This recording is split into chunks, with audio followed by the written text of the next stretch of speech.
Detective Comics 944, written by James Tynion IV and art by Eddie Barrows this week. So, I thought this was a solid, good issue. Yeah, Victim Syndicate got fleshed out. Yeah, So I'm liking them.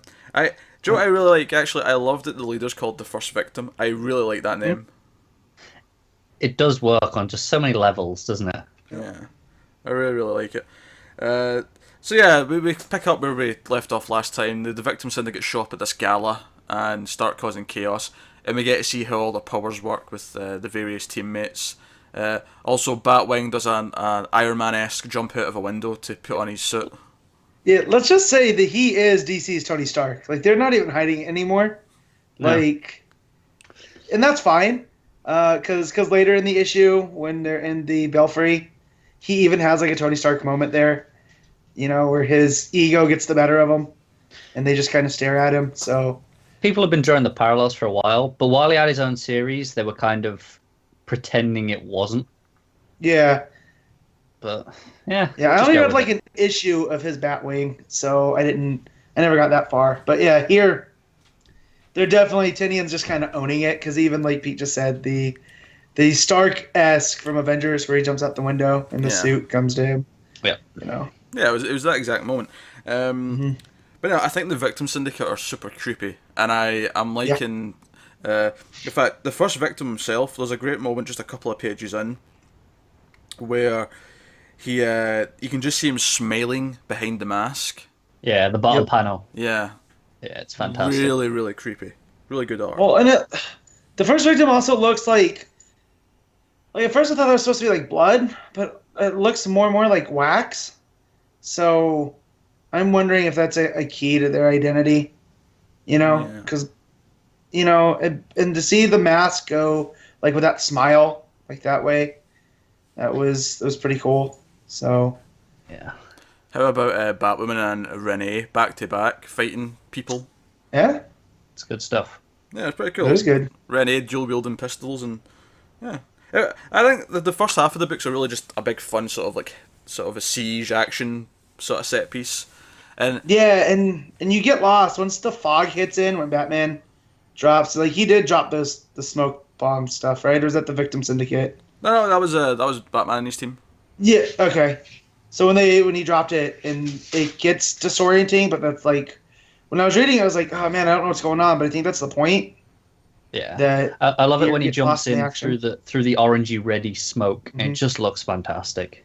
Yeah, because there's that whole thing where the first victim's like, "Where are you? Show yourself," you know, and then like he does just appear. It's the same with when Batwoman's talking to Renee and she says, "Don't get in her way," and she like fades into the smoke. Yeah. Like they Yeah. really play with it. They play with the whole coming in and out of the smoke. Oh. Really, really cool. So I do love the whole thing where the Victim Syndicate think they've got this plan so figured out that like Batman's screwed. You know that they've got this thing Yeah. where if you don't reveal who you are and own up to what you've done, we're just going to start killing people and whatever else.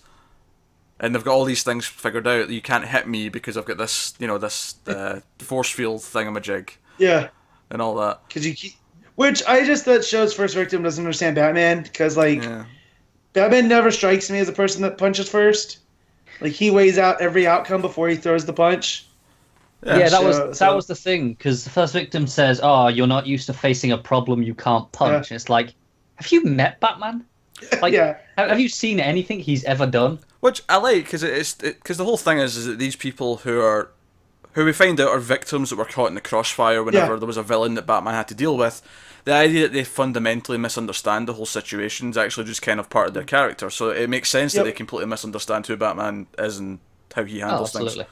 But I also see that as that's colored by if First Victim is Batman's first like collateral damage victim, then Yeah. that's a young Batman, right? That's kind of like we even saw that a little in Zero Year and even in Year One where he rushes in before thinking, and so that would make sense if the First Victim's view on Batman's been colored like that since then, and they just haven't progressed like because they have that vendetta, and I like that. Obviously, there's a proper mystery there as to who it is because we find out who all the other characters are. Like they sort of like link them to various things, But the first victim, they're keeping that secret, which obviously makes me think that there will be a reveal of who it is, and it's maybe someone who we will possibly recognise. Maybe not. I mean, it depends. I mean, I think there'll be someone from the past. I don't know if it'll be someone that will all instantly go, "Oh yeah, I remember him from that."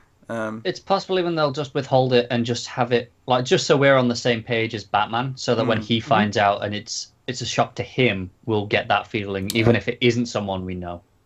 I wouldn't be surprised though if it does end up being someone from Zero Year. Yeah. Or something along those lines, yeah. I mean, it's other than like the first victim, it ties it back to something. So I am willing to bet we'll get an origin issue of the first victim. Yeah. So the characters we have in the Victim Syndicate, we have the Mute, who can't speak, but he can stop other people from speaking. And that was an attack from the Joker, right? Yes. He needed a tracheotomy. Yeah. We have Madame Crow, who's the who worked under Scarecrow, and that's why it's similar. Although she Needle uses, fingers. Yeah, needle fingers. She uses anti-fear toxin. That was a cool touch. Yeah. Interesting twist on it. Mr. Noxious, who can make you vomit and be sick at will. From Poison Ivy. And then there's Mudface, who was an assistant on Clayface's film, who also got affected by Clayface when he was fighting Batman, but she can't control her mutations or her form, so she just kind of, melts. I like that gives something like personal for Clayface in this story. Mm-hmm. Yeah. Because one of the things I liked is when all the chaos is going off and everyone's getting in costume and we're having all the fun action stuff, is that Clayface says no, he's not allowed to transform in front of people. Like, that, no one's allowed to know that that's him. So. He's still wanted. Yeah. By the way, I love that Batwing just discovers that there's a round table hidden in the belfry. Yeah, I do love that there is a literal round table for the knights. Yeah. What's it saying in the Watchtower? Yeah, his talk on branding, and they need a name. And, what are we going to call ourselves? And Batman's like, this is not the time to think about that. And that was like, no, we need a name, because what are we going to call each other? So... I love their reaction when he sits in Red Robin's seat. Yeah. And see, that was the ego thing that I was talking about. It gets the better of him. Yeah. It's clear that's Red Robin's seat. And, the conversation kind of just stops when he sits there, and he just keeps going. Yeah. So... Yeah. No, it's a really good moment. Again, it keeps the whole idea of, what's just happened, what's still affecting all these characters. It's still there within the book. It's not just being forgotten about, which is really nice. Nope. But no, it's a really, really good issue. Of course, we end with the first victim coming after Stephanie. Yeah. Which, good, decent enough cliffhanger, creepy enough. I do love that Leslie Tompkins is a proper grilling Batman about all these younger kids that he's got on his team and all that. Yeah, and she even says, if their methods were different, I'd be siding with them. I thought that was interesting, because I don't know if it's still canon, but the whole death of Stephanie Brown as Robin was a machination of Tompkins to teach Batman a lesson.